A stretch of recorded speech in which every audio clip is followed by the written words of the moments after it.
राम राम जय राजा राम, राम राम जय सीता राम, राम राम जय राजा राम, राम राम जय सीता राम, राम राम जय राजा राम, राम राम जय सीता राम। श्री रामचरितमानस अयोध्या कांड दोहा 30 से आगे।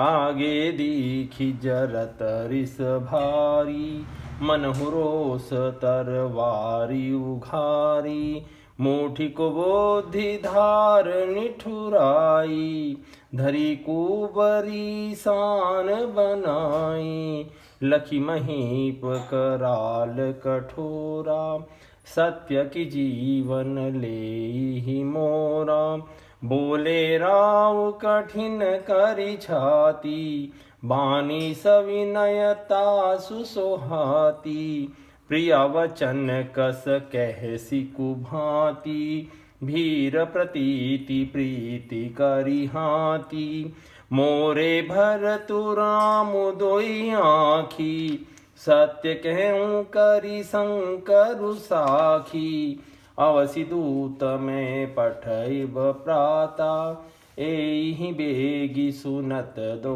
भ्राता, सुदिन सोधि सब साजु सजाई, देव भरत कहूँ राजु बजाई, लोभुन राम ही राज कर, बहुत भरत पर प्रीति, मैं बड़ छोट विचारी जिया, करत रहूं नृपनीति,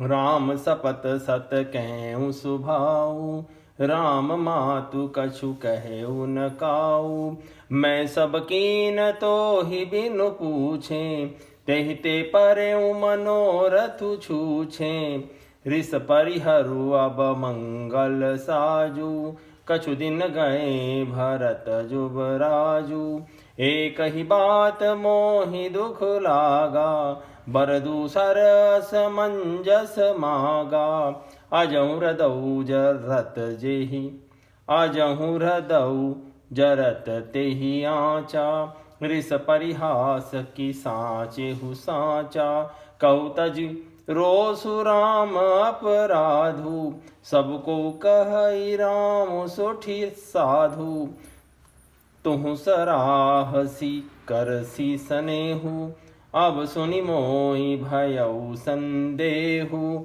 जासु सुभाव अरहि अनुकूला, सो किमि करहि मातु प्रतिकूला, प्रिया सरिस परिहरहि, मागु विचारि विवेकु, जै देखो अब नयन भरी, भरत राजु अभिषेकु।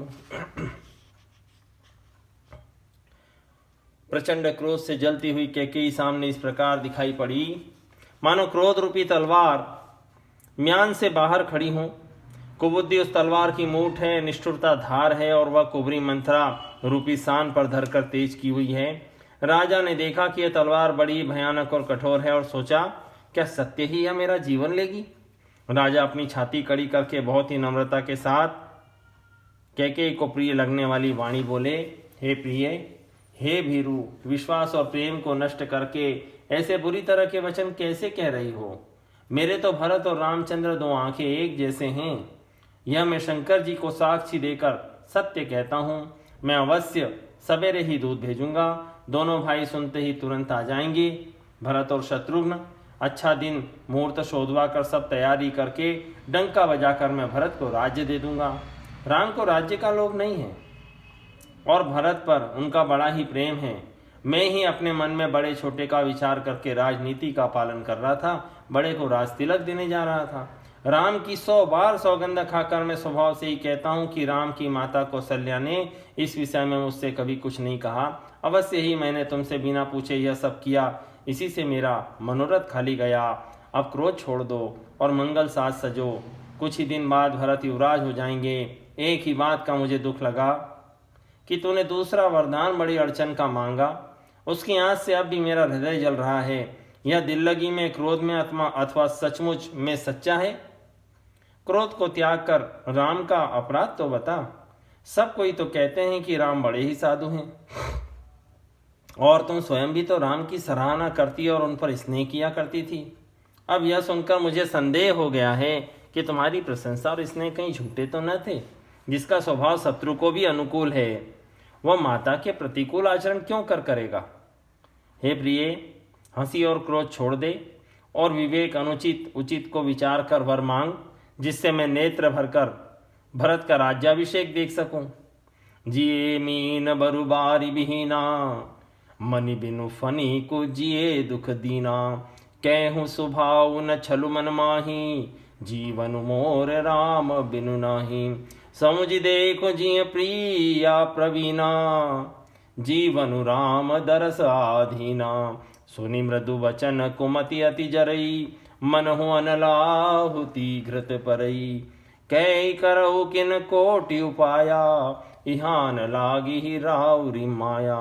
देहु कि लेहु अजसु करि नाही, मोहिन बहुत प्रपंच सुहाई।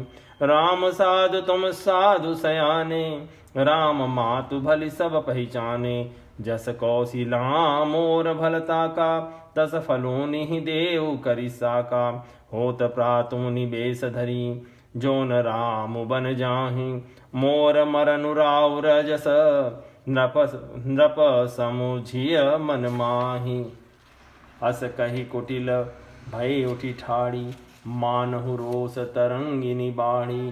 पाप पहार प्रकट भई सोई, भरी क्रोध जल जाई न जोई। दो बर कूल कठिन हट धारा, भंवर कुबरी बचन प्रचारा। ढाहत भूप रूप तरुमूला, चली विपति बारिधि अनुकूला। लखि नरेश बात फुरी सांची, तियमि समीचु शीस पर नाची।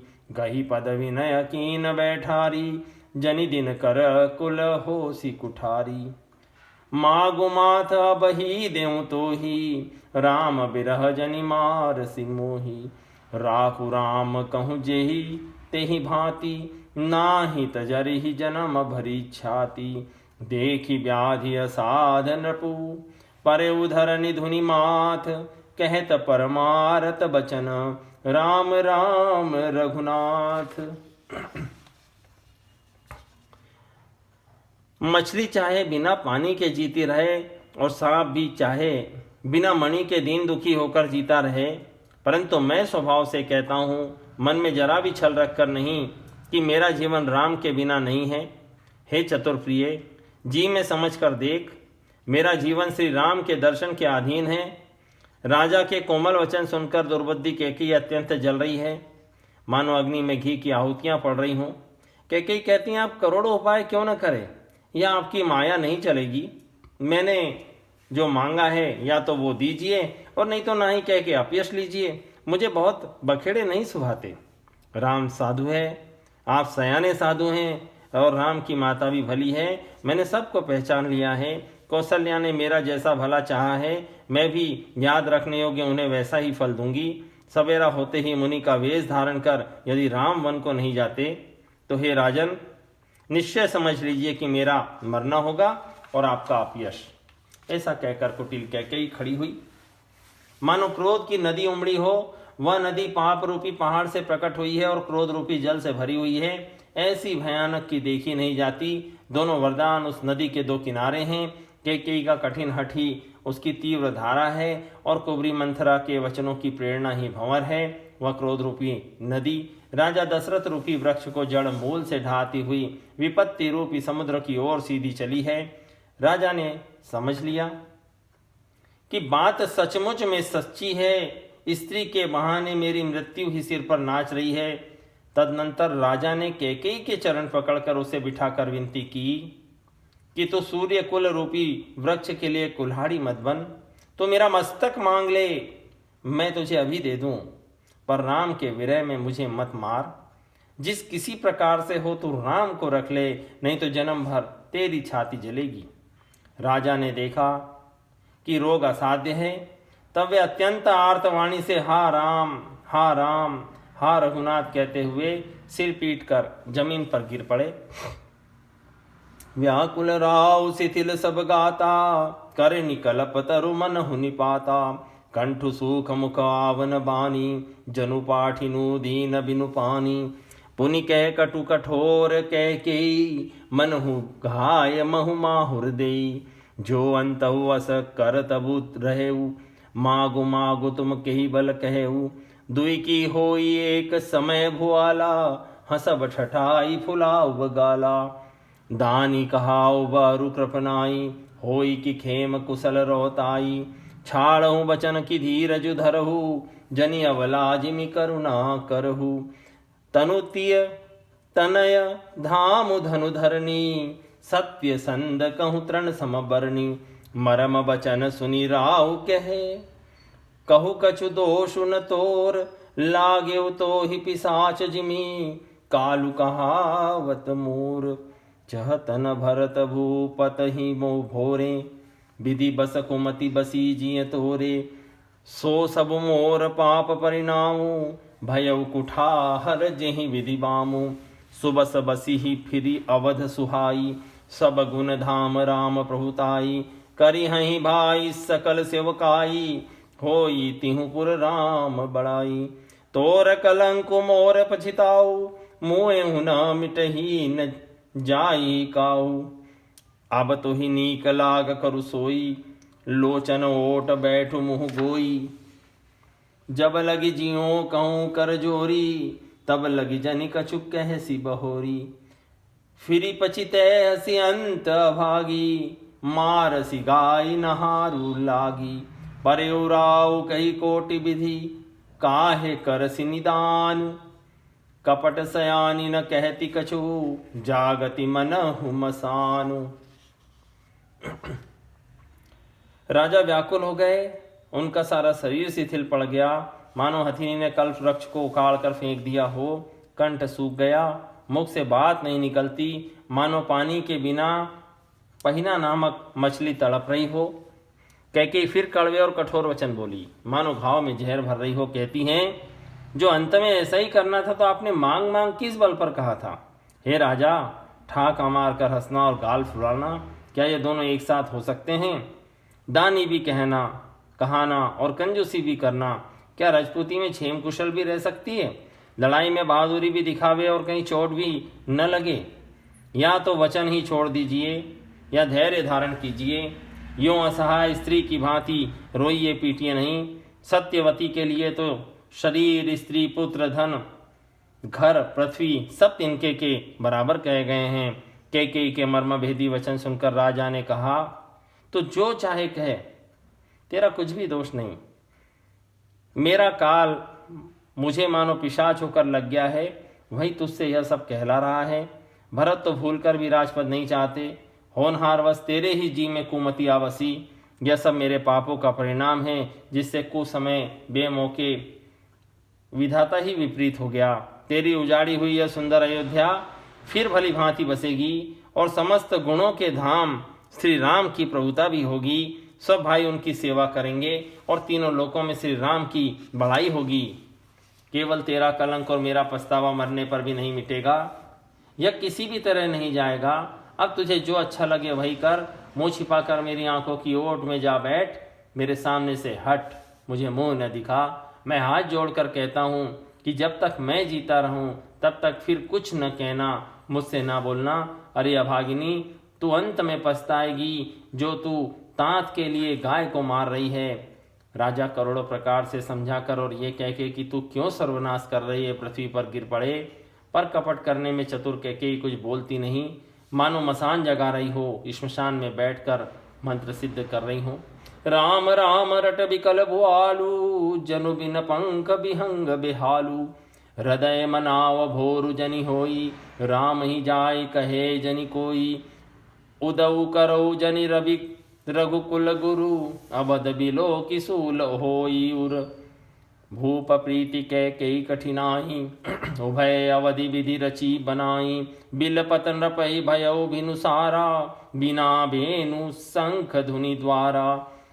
पढ़हि भाट गुण गावहि गायक, सुनत नृपहि जनु लागहि सायक। मंगल सकल सोहाई न कैसे, सहसा सहगामिनी विभूषण जैसे। तहि निसि नीद परी नहीं काहू, राम दरस लाल साउ छाहू। द्वार भीर सेवक सचिव कहीं उदित रवि देखी, जागे अजऊ अवधपति कारनु कवनु विशेषी। पिछले पहर भूप नित जागा, आजु हमई बड़ा चरजु लागा, जाहु सुमंत्र जगावहु जाई, कीजिए काजु रजाय सुपाई। गए सुमंत्र तव राउर माही, देखी भयावन जात डेराही। धाई खाई जनु जाई नहेरा, मानहु विपति विषाद बसेरा। पूछे को न उतरु देई, गए जहीं भवन भूप केकेई।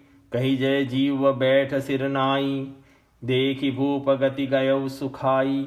सोच विकल विवरण मही परेऊ, मानहु कमल मूल परिहरेऊ।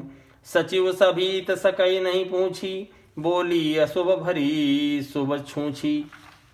परी न राजहि नींद निसी, हे तु जान जगदीशु। राम राम रटि भोर किए, कहे न मरमु महीसु। राजा राम राम रट रहे हैं और ऐसे व्याकुल हैं जैसे कोई पक्षी पंख के बिना ही बेहाल हो। वे अपने हृदय में मनाते हैं कि सवेरा न हो और कोई जाकर श्री रामचंद्र जी से यह बात न कहे। हे रघुकुल के गुरु, सारे बडेरे मूल पुरुष सूर्य भगवान, आप अपना उदय न करें। अयोध्या को बेहाल देखकर आपके हृदय में बड़ी पीड़ा होगी। राजा की प्रीति और कैकेयी की निष्ठुरता दोनों को ब्रह्मा ने सीमा तक रचकर बनाया है। अर्थात राजा प्रेम की सीमा है और कैकेयी निष्ठुरता की। विलाप करते करते राजा को सवेरा हो गया। राजद्वार पर वीणा बांसुरी शंख की ध्वनि होने लगी। भाट लोग बिरदावली पढ़ रहे हैं और गवैये गुणों का गान कर रहे हैं। सुनने पर राजा को वे बाण जैसे लगते हैं। राजा को ये सब मंगल साज कैसे नहीं सुहा रहे हैं, जैसे पति के साथ सती होने वाली स्त्री को आभूषण नहीं सुहाते। श्री रामचंद्र जी के दर्शन की लालसा और उत्साह के कारण उस रात्रि में किसी को भी नींद नहीं आई। राजद्वार पर मंत्रियों और सेवकों की भीड़ लगी है। वे सब सूर्य को उदय होता हुआ देखकर कहते हैं, ऐसा कौन सा विशेष कारण है कि अवधपति दशरथ जी अभी तक नहीं जागे। राजा नित्य ही रात के पिछले पहर ही जाग जाया करते हैं, किंतु आज हमें बड़ा आश्चर्य हो रहा है। हे सुमंत्र, जाओ जाकर राजा को जगाओ, उनकी आज्ञा पाकर हम सब काम करें। तब सुमंत्र राजमहल में गए, पर महल को भयानक देखकर वे जाते हुए डर रहे थे। ऐसा लगता है मानो दौड़कर काट खाएगा। उसकी ओर देखा भी नहीं जाता, मानो विपत्ति और विषाद ने वहां डेरा डाल रखा हो। पूछने पर कोई जवाब नहीं देता। वे उस महल में गए जहां राजा और कैकेयी थे। जय जीव कहकर सिर नवाकर वंदना करके बैठे और राजा की दशा देखकर तो वे सूख ही गए। उन्हें देखा राजा सोच से व्याकुल है, चेहरे का रंग उड़ गया है, जमीन पर ऐसे पड़े हैं मानो कमल जड़ छोड़कर मुरझाया पड़ा हो। मंत्री डर के मारे कुछ पूछ नहीं सकते। तब अशुभ से भरी हुई और शुभ से विहीन कैकेयी बोली, राजा को रात भर नींद नहीं आई, इसका कारण जगदीश्वर ही जाने। इन्होंने राम राम रटकर सवेरा कर दिया, पर इसका भेद राजा कुछ भी नहीं बतलाते। आनहु राम ही बेगी बुलाई, समाचार तब पूछूं आई। चले सुमंत्र राय रुख जानी, लखी कुचाल कीनी कछुरानी। सोच विकल मग पर न पाऊ, राम ही बोली कही का राऊ। उर धरि धीरजु गयो दुआरे, पूछई सकल देखी मनु मारे। समाधान करि सो सब ही का, गयो जहाँ दिन कर कुल टीका। राम सुमंत्र ही आवत देखा, आदरु कीन पिता समलेखा। निरखि बदनु कई भूप रजाई, रघुकुल दीपई चले उलेवाई। राम को भांति सचिव संग जाही, देखी लोग जह तह बिल खाही। जाई दीक रघुवंश मनी, नरपति निपट कुसाजु। सहमी पर्यो लखी सिंगिनी, मनहु बो वृद्ध गजराजु। सूखई अदर जरई सबंगु, मनह दीन मनिहीन भुअंगु। सरूस समीप दीखी कैकेयी, मानहु मीच घरी गनि लेई। करुणामय मृदु राम स्वभाव, प्रथम दीख दुख सुनान काऊ। तदपि धीर धरि समो विचारी, पूछी मधुर मच बचन महतारी। मोहि कहु मातु तात दुख कारण, करिय जतन जेहि होई निवारण। सुनहु राम सब कारण एहु, राजहि तुम पर बहुत स्नेहु। देन कहनी कहनी मोहि दुई बरदाना, माग्यूं जो कछु मोहि सुहाना। सो सुनि भयो भूप और सोचू, छाड़ि न सकहि तुम्हार संकोचू। सुत सनेत बचन उत, संकट परेउ नरेशु। सकहु नायसु धरहु सिर, मेटहु कठिन कलेसु। तुम जल्दी राम को बुला लाओ, तब आकर समाचार पूछना। राजा का रुख जानकर सुमंत्र जी चले, समझ गए कि रानी नहीं कुछ कुचाल चली है। सुमंत्र सोच से व्याकुल है, रास्ते पर पैर नहीं पड़ते, आगे बढ़ा नहीं जाता। सोचते हैं राम जी को बुलाकर राजा क्या कहेंगे। किसी तरह हृदय में धीरज धरकर वे द्वार पर गए। सब लोग उनको मन मारे हुए उदास सा देखकर पूछने लगे और सबको किसी प्रकार समझा बुझाकर सुमंत्र वहां गए जहां सूर्य कुल के कमल तिलक श्री रामचंद्र जी थे। श्री रामचंद्र जी ने सुमंत्र जी को आते देखा तो पिता के समान समझकर उनका आदर किया। श्री रामचंद्र जी के मुख को देखकर और राजा की आज्ञा सुनाकर वे रघुकुल के दीपक श्री रामचंद्र जी को अपने साथ लिवा गए। श्री रामचंद्र जी मंत्री के साथ बुरी तरह से बिना किसी लवाज में के जा रहे हैं, यह देखकर लोग जहां तहां विषाद कर रहे हैं। रघुवंश मणि श्री रामचंद्र जी ने जाकर देखा कि राजा अत्यंत ही बुरी हालत में पड़े हैं, मानो सिंहनी को देखकर कोई बूढ़ा गजराज सहम कर गिर पड़ा हो। राजा के ओठ सूख रहे हैं, सारा शरीर जल रहा है, मानो मणि के बिना सांप दुखी हो रहा हो। पास ही क्रोध से भरी हुई कैकेयी को देखा, मानो साक्षात मृत्यु ही बैठी हो और राजा के अंतिम समय की घड़ियां गिन रही हो। श्री रामचंद्र जी का स्वभाव कोमल और करुणामय है।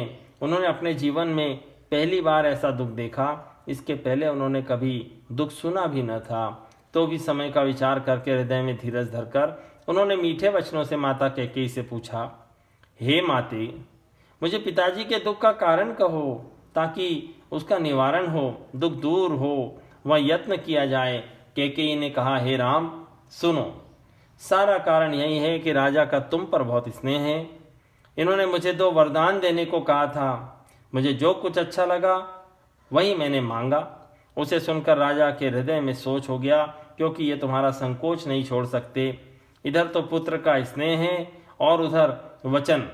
राजा इसी धर्म संकट में पड़ गए हैं। यदि तुम कर सकते हो तो राजा की आज्ञा शिरोधार्य करो और इनके कठिन क्लेश को मिटाओ। दोहा क्रमांक 40 तक। राम राम जय राजा राम, राम राम जय सीता राम, राम राम जय राजा राम, राम राम जय सीता राम, राम राम जय राजा राम, राम राम जय सीता राम।